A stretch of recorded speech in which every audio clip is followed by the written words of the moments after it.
Hello everyone and welcome back to another audiobook session here of Almost There, a Twisted Tale novel. I am of course Zach and welcome back to this series. If you're new here, then feel free to check out the rest of the series in the playlist on the channel. You can catch up with all of that. We're going to carry on reading here. We're on chapter 6 and this one is all about Tiana.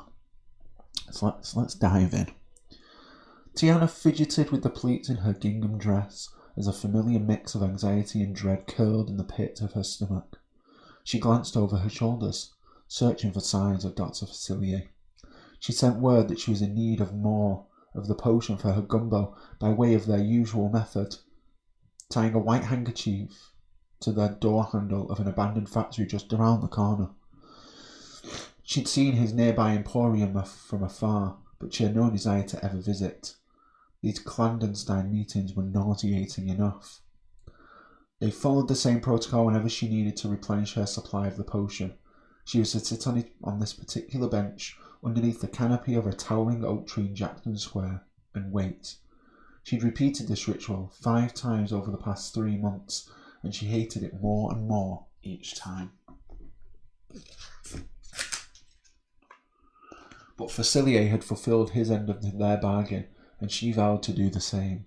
She had kept a close eye, and as far as she could tell, the potion hadn't caused harm to any of the customers who'd consumed it.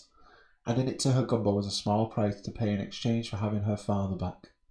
Tiana stood and looked around. Facilier had never been this late before. The dinner service would be starting in less than 2 hours, and she still had vegetables to chop, sauces to make, and beignet dough to prepare. Looking for me? Tiana spun around. She slapped her palm to her chest to calm her heart. He'd done that on purpose. I didn't expect to see you again so soon, Facilier said, in that vexing drawl Tiana had come to despise. We're busy down at the supper club, she said, and my gumbo is our top seller. I'm making more batches of it than ever. His expression darkened as he leant in close. Have you been stretching this potion? Trying to make it last longer? No, I put the exact amount you instructed into each pot. That's why I ran out sooner than expected, she said, making no effort to mask her offence. I would never take a chance like that. Not when. She glanced on either side of her, and in a lowered voice said, Not when my daddy's life depends on it. Tiana opened her palm, revealing the empty vial. Are we making this trade or not? I have a restaurant to run, Dr. Facilier. Facilier snarled as he reached into the breast pocket of his purple vest and retrieved the vial. 5 drops, he said, distrust still teeming in his eyes. Make sure you put it in every pot of gumbo you cook, Tiana. Tiana slipped the vial in her bag, experiencing a rush of relief now that she had a full bottle of the potion once again. She'd warred with these contrasting emotions for the past 3 months, abhorring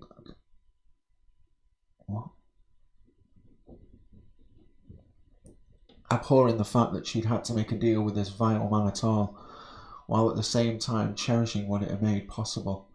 Facilier tipped his top hat to her. Until next time. Tiana turned on her heel without uttering a parting word. There was nothing in their deal that said she had to treat him with any sort of kindness. She tucked her bag to her side and left through the side gate of Jackson Square. She attempted to walk up St. Philip Street, but an upturned horse cart had dumped manure onto the pavement. Tiana quickly pivoted, heading back towards the river. She would cut through the French Market and follow Esplanade Avenue back to Treme.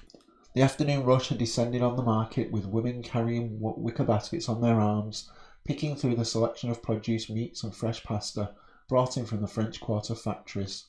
This was just one of the reasons Tiana preferred to visit the market in the early morning hours. Not only were the offerings fresher, but she didn't have to wrestle with other shoppers. She shouldered her way through the throng of pedestrians.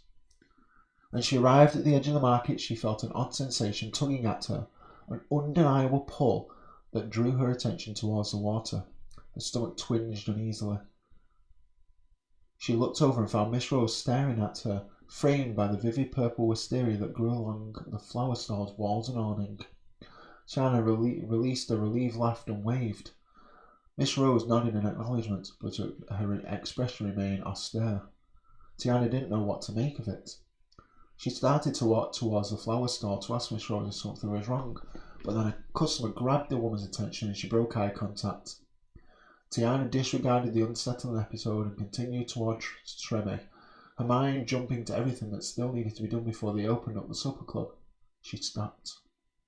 There was that feeling again, as if something was following her.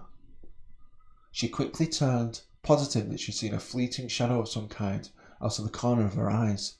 She whipped her head around the other way. Nothing. Must be this fog, Tiana muttered. She continued on a swift walk up Esplanade Avenue, clucking her tongue at her own foolish antics. Still, she couldn't shake the feeling that something was very, very wrong. Alrighty, and that is chapter 6. Hope you did enjoy. It's starting to get a little bit interesting now. I'm hoping that something is going to happen in the next few episodes, in terms of, you know, where it's going to go. But thank you so much for joining me here today. Like I say, if you are enjoying this, please feel free to relive the rest of the series beforehand.